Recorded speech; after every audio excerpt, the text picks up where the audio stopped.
বাসায় হুটহাট মেহমান চলে আসলে চা এবং অন্যান্য স্ন্যাক্স আইটেমের পাশাপাশি মাত্র ৫-৬ মিনিটে তৈরি এই মিষ্টি আইটেমটা যদি টেবিলে পরিবেশন করতে পারেন না, মেহমানকে কিন্তু একদমই কনফিউজড করে দিতে পারবেন।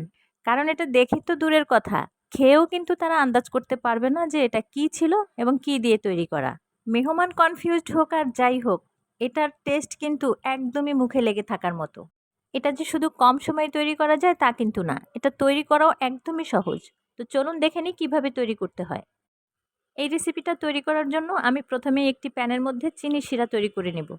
সেজন্য আমি ১ কাপ পানি, 1/3 কাপ চিনি এবং ১ চিমটি পরিমাণ লবণ দিয়ে এখানে এই শিরাটা তৈরি করে নিচ্ছি। এই শিরাটাকে খুব বেশি ঘন এবং একতার বা দুইতার কিছুই করার দরকার নেই। চিনি গলে গিয়ে পানিটার মধ্যে শুধু একটু চিটচিটে ভাব তৈরি হলেই এই শিরাটা তৈরি হয়ে যাবে। এখানে কিন্তু নেড়ে নিতে নিতে আমার এই পানিগুলোর সঙ্গে চিনি, লবণ খুব ভালো করে মিশে গিয়েছে এবং ২-১টা বলকও চলে এসেছে। আমার শিরাটা এ পর্যায়ে একদমই রেডি। এখন আমি এটাকে চুলা থেকে নামিয়ে এক সাইডে রেখে দিব, তবে অবশ্যই ঢাকনা দিয়ে ঢেকে দিচ্ছি যাতে করে আমার এই শিরাটা গরম থাকে। এবার চুলাতে অন্য একটি প্যান বসিয়ে দিয়েছি। ২ টেবিল চামচ পরিমাণ ঘি দিয়ে ঘিটা মেল্ট হয়ে যাওয়ার জন্য একটু অপেক্ষা করছি। ঘিটা গলে যাওয়ার পর আমি এখানে দিয়ে নিচ্ছি 1/2 কাপের চেয়ে একটু বেশি পরিমাণ সুজি।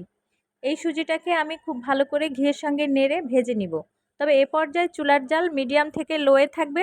সুজির মধ্যে কোনো কালার আসার দরকার নেই, তবে খুব সুন্দর একটা ভাজা ভাজা ঘ্রাণ যখন বের হবে তখনই কিন্তু আমি এটা ভাজা অফ করে দিব।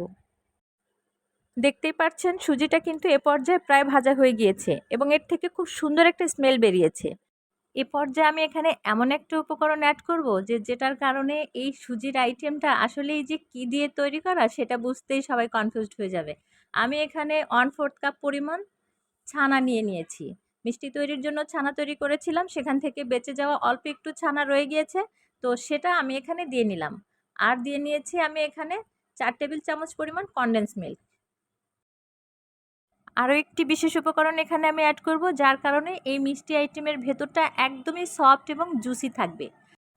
এখানে আমি 2 চা চামচ পরিমাণ কর্নফ্লাওয়ার সামান্য একটু পানির সঙ্গে গুলিয়ে লিকুইড করে নিয়ে তারপরে এই সুজির সঙ্গে ঢেলে দিলাম। এবার খুব ভালো করে সবগুলো উপকরণ একসঙ্গে মিশিয়ে নেওয়ার পালা। আমি এখানে খুব ভালো করে নেড়ে এই সবগুলো উপকরণ একসঙ্গে মিশিয়ে নিচ্ছি।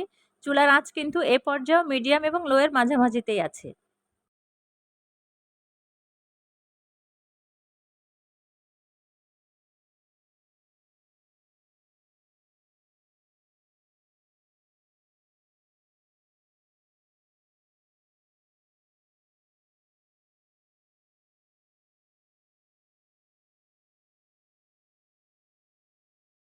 সব কিছু একসঙ্গে মিশিয়ে নেওয়া হয়ে গিয়েছে। এখন আমি ওই যে গরম শিরাটা তুলে রেখেছিলাম সেখান থেকে প্রয়োজন অনুযায়ী শিরা এর মধ্যে ঢেলে নিয়ে নিব। তবে একসঙ্গে সবগুলি শিরা দিয়ে নেওয়ার দরকার নেই। আমার এই অল্প একটু সুজি সেদ্ধ হতে ঠিক যতটুকু পানির প্রয়োজন ততটুকু পরিমাণে আমি এখানে দিয়ে তারপর নেড়ে মিশিয়ে নিচ্ছি। যেহেতু আমার চিনি শিরাটা খুব গরম অবস্থায় আছে এবং এ পর্যায়ে সুজিগুলোও কিন্তু অনেকটাই গরম অবস্থায় আছে, তাই এখানে সুজিটার দলা পেকে যাওয়ার কোনো রকম সম্ভাবনাই নেই। আমি আলতো করে নেড়ে এখানে এই চিনি শিরার সঙ্গে সুজিটাকে ভালো করে মিশিয়ে নিয়ে নিচ্ছি। চুলার উপরে রেখে নাড়াচাড়া করতে করতে চিনি শিরাটা পুরোপুরি শুকিয়ে আসা পর্যন্ত অপেক্ষা করব, আর সে পর্যন্ত অবশ্যই আমার এই সুজিটাও খুব ভালো করে সেদ্ধ হয়ে যাবে। এ পর্যায়ে আমি সামান্য একটু জর্দার কালারের সঙ্গে একটু পানি দিয়ে গুলিয়ে নিয়ে এর মধ্যে অ্যাড করে দিলাম। আবারও খুব ভালো করে নেড়ে মিশিয়ে নিচ্ছি।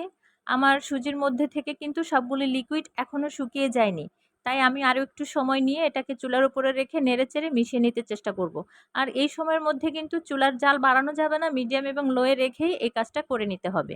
দেখতেই পাচ্ছেন আমার এখানে ব্যবহার করা যে ছানাটা সেটা কিন্তু একদম গলে সুজির সঙ্গে মিশে যায়নি।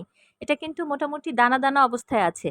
আর এই ছানাটা দানা দানা থাকা অবস্থায় যে আমি যখন এই মিষ্টিটা তৈরি করব না, তখন এটার টেস্ট আসলে সেটা কিন্তু বলে বোঝানো সম্ভব না। আপনি যদি নিজে এটা তৈরি করে খান ঠিক তখনই আপনি এটা ফিল করতে পারবেন। তবে শুরু থেকে শেষ পর্যন্ত কিন্তু আমার সিস্টেমটা ফলো করেই আপনাকে এই মিষ্টিটা তৈরি করে নিতে হবে।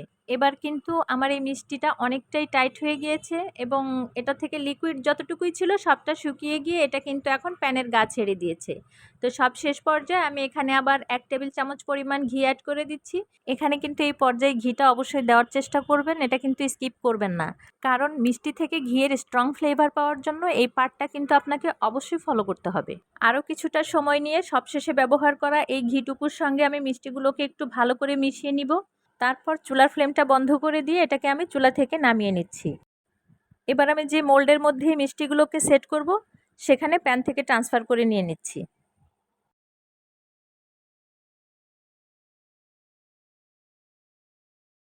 এখন একটি স্প্যাচুলার সাহায্যে এই মিষ্টিগুলোকে একটু চেপে চেপে বসিয়ে নিতে হবে এবং ওপরের অংশটাকে একটু ভালো করে মসৃণ করে নিতে হবে।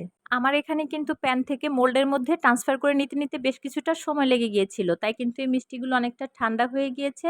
এই জন্যই কিন্তু মিষ্টিগুলোকে পুরোপুরি মসৃণ করে এখানে সেট করা সম্ভব হয়নি। আপনারা এটাকে একদমই গরম থাকা অবস্থায় সেট করে নেওয়ার চেষ্টা করবেন। যাক, যেমনই হওয়ার হয়েছে, এই অবস্থায় আমি এটাকে একটি প্লেটের মধ্যে আনমোল্ড করে নিয়ে নিচ্ছি। এবার একটি ছুরির সাহায্যে আমি এই মিষ্টিগুলোকে বরফির শেপ করে কেটে নিব। আপনি কিন্তু আপনার পছন্দ অনুযায়ী যে কোনো শেপ করেই কেটে নিতে পারবেন। তবে আমার এখানে এটা তৈরি করতে যে ভুলটুকু হয়েছিল সেটুকু যেন না হয় সেটা একটু মাথায় রাখবেন। এই মিষ্টিগুলোকে অবশ্যই গরম থাকা অবস্থায় সেট করে নেবেন। এই তো দেখতেই পাচ্ছেন কেটে নেওয়া মিষ্টিগুলোকে এবার আমি একটি প্লেটে সার্ভ করে নিয়ে নিয়েছি। আর দেখার সৌন্দর্যের জন্য আমি এখানে কিছু কাঠবাদাম আর পেস্তা বাদাম একটু ক্র্যাশ করে দিয়ে নিয়েছি। আপনি কিন্তু আপনার পছন্দ অনুযায়ী অন্য যে কোনো বাদাম অথবা যে কোনো ড্রাই ফ্রুটস দিয়েও এটা পরিবেশন করে নিতে পারবেন। এই মিষ্টিটা তৈরি করে নেওয়ার পর এটাতে প্রত্যেকটা বাইট দিতেই আমি নিজেই কিন্তু কনফিউজড হয়ে যাচ্ছিলাম। আমি আসলে এটা কি খাচ্ছি? এটা কি ছানার কাঁচাগোল্লা, নাকি এটা সুজির বরফি, নাকি কোনো সন্দেশ খাচ্ছি? রেসিপি ফলো করে আপনিও কিন্তু বাসায় ট্রাই করে দেখতে পারেন। দেখতেই তো পেলেন এটা তৈরি করা কতটা সহজ, আর খুব বেশি উপকরণেরও দরকার হয় না। খেতে কিন্তু অসাধারণ স্বাদের হয়। আজ আর কথা বাড়াচ্ছি না, সবাই অনেক অনেক ভালো থাকবেন। আল্লাহ হাফেজ।